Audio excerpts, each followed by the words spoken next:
Qaranglar qanaqa shiringina chiqdi. Bu uyimiz ham tayyor bo'ldi. O'rtoqlar, bu spalniya xonamizning ko'rinishi, ko'ryapsizlar, katta va kengina sharoitlari ham bor.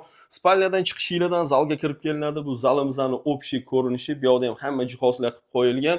Bu yoqning o'zidan 3-xonaga kiriladi. Ya'ni bu bolajonlar uchun yana bitta xona qilib qo'yilgan.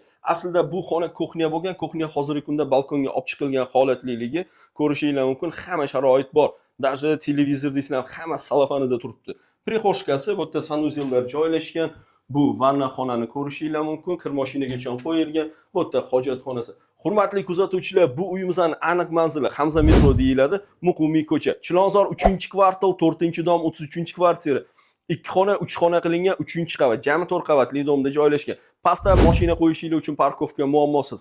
Bolajoninglar o'ynash uchun plashadkalargacha ham bor. Hammasi ko'z oldinglarda o'rtoqlar, maza qilib yashashinglar uchun bu uy. Narxiga keladigan bo'lsa 75.500 dollar so'raymiz. Naqddan ipoteka orqali ham xarid qilsanglar bo'ladi. Shunaqa chiroyli uy-joylarni yo'qotib qo'ymaslik uchun Uy-joy City'ga obuna bo'lib qo'yishni unutmang. Uy-joy City bilan oson va qulay.